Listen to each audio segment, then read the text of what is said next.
This is my second video. Black men do not care if dark-skinned black women get with light-skinned dudes.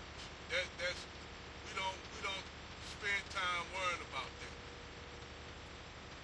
That ain't even the main topic because you have a lot of dark-skinned brothers out here choosing light-skinned chicks. Now you yourself, Abby, you look ambiguous as hell. You don't look like you all the way black. I don't know whether your hair or not. Your hair, they say weave. I don't know if it's real or not. Nowadays you don't know because a lot of y'all sisters have a lot of self-hate issues with y'all selves.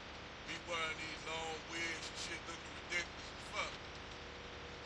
But I digress. But there's no brothers standing, dark-skinned brothers standing in line of y'all getting with light-skinned brothers. But we do understand why.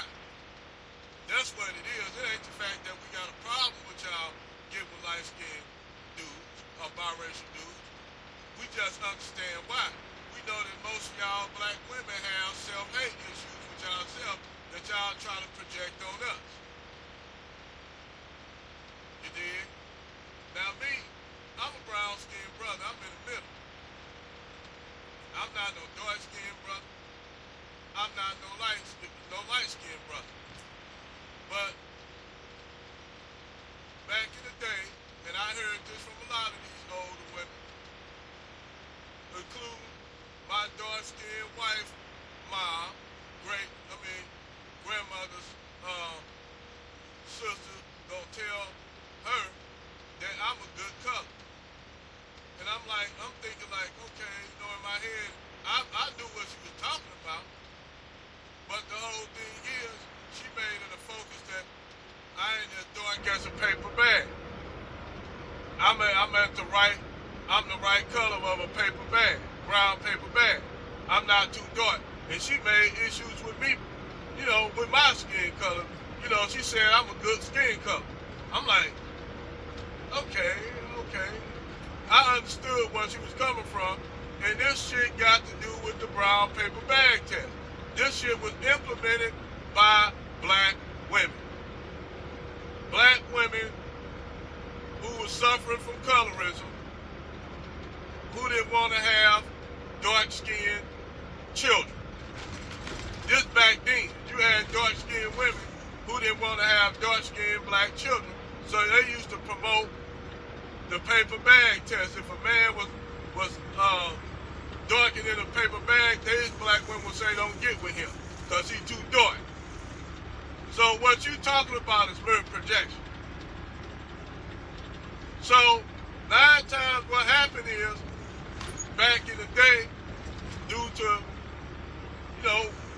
black women back in the day laying up with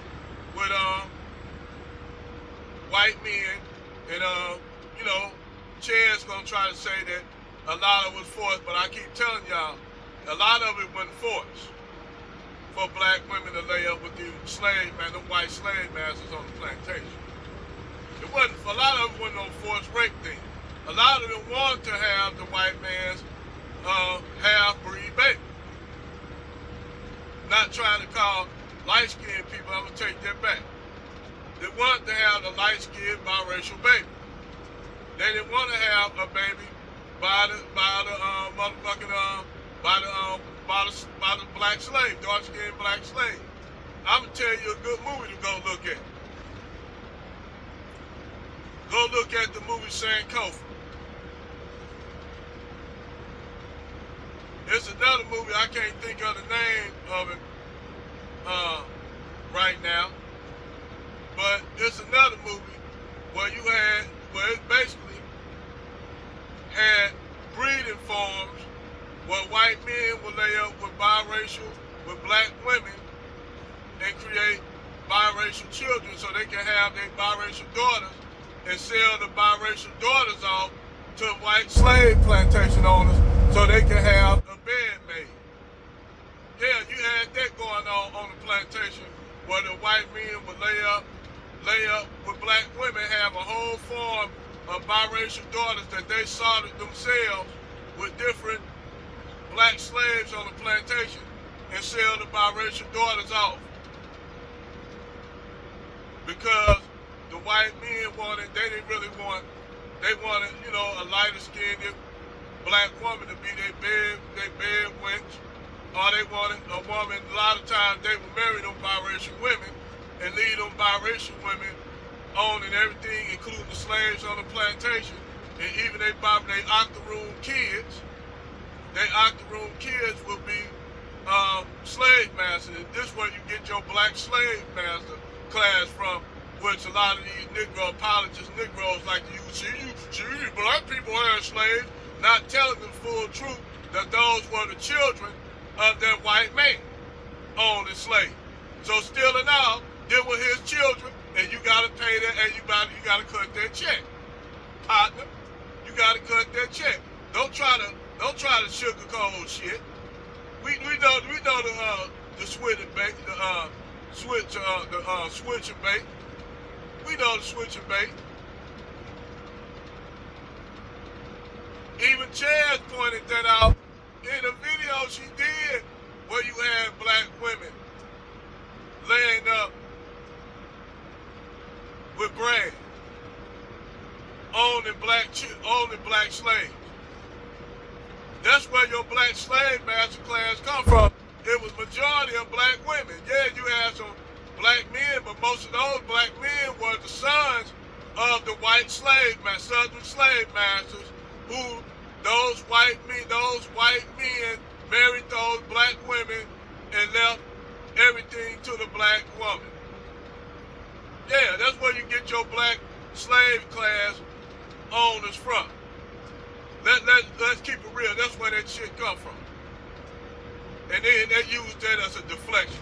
You say, well, black people own slaves. Yeah, we all know them was the descendants of the white slave masters, those white slave masters, biracial children that own slaves. Let's keep it real. Where do you think E.D. Du Bois come from?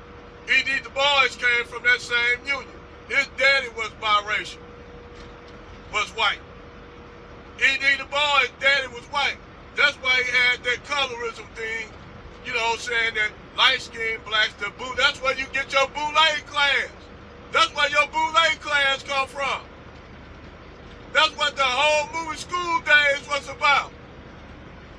So, Abby, stop with the cap, sister. Stop. I ain't gonna knock you. I ain't gonna get mad at you. I ain't gonna even call you a name. Because, hey, I ain't gonna knock you. But we all know that don't come with that projection shit, that cap. Because that's all that is cap, sisters. Cut that shit out. Cut the cap out. Over and out.